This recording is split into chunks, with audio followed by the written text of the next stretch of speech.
इस कविता का जो विषय है, वो जो शब्द है, असल में उस पर कविताएं नहीं लिखी जा सकती। दुनिया की किसी भी कलम में इतनी ताकत नहीं है कि वो मां पे कविताएं लिख सके। मैं तो बहुत छोटा कलमकार हूं, मैं मां पे क्या कविताएं लिखूंगा। मैंने एक कविता सिर्फ ये लिखी है कि जब मां हमारे पास होती है तब शायद उसके होने का एहसास नहीं होता। जब मां नहीं होती तब जिंदगी क्या होती है, बस मैं ये कहना चाहता हूं।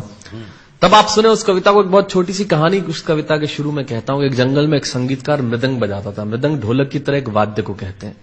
और जब मृदंग बजाता तो एक बकरी का बच्चा वहां रोज आके खड़ा हो जाता। एक दिन सर ये कैमरे जो भी हैं बंद कर दें प्लीज, फॉर गॉड सेक। बकरी का बच्चा वहां खड़ा हो जाता आके, तो मृदंग जो बजाता था संगीतकार, उसने उस मेमने से एक दिन पूछ लिया कि यार तुझे क्या मेरा सुर, मेरी ताल, मेरी लय बहुत अच्छी लगती है जो तू रोज यहां चला आता है। वो बोला मैं नहीं जानता कि आप क्या बजाते हैं, न मुझे सुर की समझ, न ताल की समझ, न लय की समझ। मैं तो बस इतना जानता हूं कि इस ढोलक पे, इस मृदंग पे जो चमड़ा मढ़ा है वो मेरे मां के बदन से आया है। क्या बात है, बहुत अच्छे, वाह। जब उस पे थाप पड़ती है मैं आके खड़ा हो जाता हूं। बहुत अच्छे, वाह। मेरी कविता मां के न रहने पे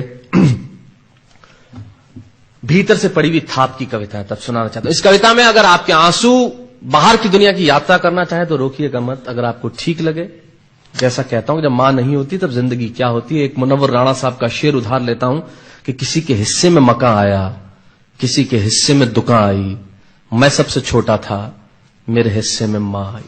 क्या बात है, वाह वाह, बहुत अच्छा। तब कहता हूं कि कल जब उठकर काम पर जा रहा था तो अचानक लगा कि कोई रोक लेगा मुझे। कल जब उठकर काम पर जा रहा था तो अचानक लगा कि कोई रोक लेगा मुझे और कहेगा खड़ा खड़ा दूध मत पी, हजम नहीं होगा। मुझे लगा कोई कहेगा खड़ा खड़ा दूध मत पी, हजम नहीं होगा। 2 घड़ी सांस ले ले, अरे इतनी ठंड और कोट भूल गया, इसे भी अपने पास ले ले। मन में सोचा मां रसोई से बोली होंगी जिसके हाथों में सना आटा होगा। अगली पंक्ति के खालीपन से जुड़े और जुड़े तो मुझे बताएं। मन में सोचा मां रसोई से बोली होंगी जिसके हाथों में सना आटा होगा, और पलट के देखा तो क्या मालूम था कि वहां सिर्फ सन्नाटा होगा। पलट के देखा तो क्या मालूम था कि वहां सिर्फ सन्नाटा होगा। अरे अब हवाएं ही तो बात करती हैं मुझसे। जब कोई नहीं होता तब अंतरिक्ष बात करता है, निर्वात बात करता है, वैक्यूम बात करता है। तब कहता हूं अरे अब हवाएं ही तो बात करती है मुझसे। लगता है जब जाऊंगा किसी खास काम से तो कोई कहेगा दही शक्कर खा ले बेटा, अच्छा शगुन होता है। कोई कहेगा गुड़ खा ले बेटा, अच्छा शगुन होता है। पर मन इसी बात के लिए तो रोता है कि सब कुछ है मां, सब कुछ, जिस आजादी के लिए तुझसे मैं सारी उम्र लड़ता रहा। आपने अपने बचपन में देखा होगा, माए हमें टोकती है, यहां मत जा, वहां मत जा, ये मत कर, वो मत कर। तब हम आजाद होना चाहते हैं, और आजादी की कीमत कितनी बड़ी देनी पड़ती है। अगर कम शब्दों में मैंने ठीक बात कह दी हो तो इसका एहसास मुझे जरूर कराइएगा कि सब कुछ है मां, सब कुछ, जिस आजादी के लिए तुझसे मैं सारी उम्र लड़ता रहा वो सारी आजादी मेरे पास है।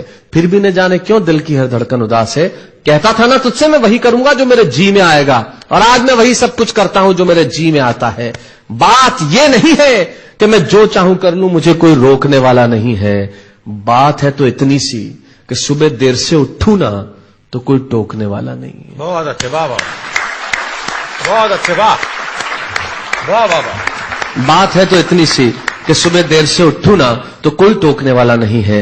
रात को देर से लौटूं तो कौन नाराज होगा भला, कौन कहेगा बार बार कि अब कहां चला। आप ही के जिंदगी के कुछ दृश्य चुराता हूं और आप ही को सौंपता हूं। रात को देर से लौटूं तो कौन नाराज होगा भला, कौन कहेगा बार बार कि अब कहां चला। दोस्तों के साथ घूमने पर उल्हाने कौन देगा, मेरे वो तमाम झूठे बहाने कौन देगा। सच कहा साहब, गम की चोटें जख्मों पे फौलाद से ज्यादा क्या होगी, और मां की दौलत दुनिया में औलाद से ज्यादा क्या होगी। तब कहना चाहता हूं कि रात को देर से लौटूं तो कौन नाराज होगा भला, कौन कहेगा बार बार कि अब कहां चला। दोस्तों के साथ घूमने पर उल्हाने कौन देगा, मेरे वो तमाम झूठे बहाने कौन देगा। कौन कहेगा कि इस उम्र में क्यों परेशान करता है। हाय राम, ये लड़का क्यों नहीं सुधरता है। पैसे कहां खर्च हो जाते हैं तेरे, क्यों नहीं बताता है। सारा दिन मुझे सताता है, रात को देर से आता है, खाना गर्म करने को जागती रहूं, खिलाने को तेरे पीछे भागती रहूं, बहाती रहूं आंसू तेरे लिए। कभी कुछ सोचा है मेरे लिए। खैर मेरा तो क्या होना है और क्या हुआ है, इस बुढ़िया का तो क्या होना है और क्या हुआ है। तू खुश रह लेना यही दुआ है, और आज तमाम खुशियां ही खुशियां। जीवन में जो सर्वश्रेष्ठ एक पंक्ति जो ईश्वर ने मुझे सौंपी वो मैं आपको सौंपता हूं। कहीं कोई कविता नहीं है, एक बहुत सामान्य सी बात जो बहुत सामान्य ढंग से मैं कह रहा हूं, लेकिन गेट सेट गो जो मैंने किताब लिखी, शायद हिंदुस्तान के पिछले 3 सालों में सबसे ज्यादा बिकने वाली किताब वो रही। 14 भाषाओं में उसका अनुवाद हुआ।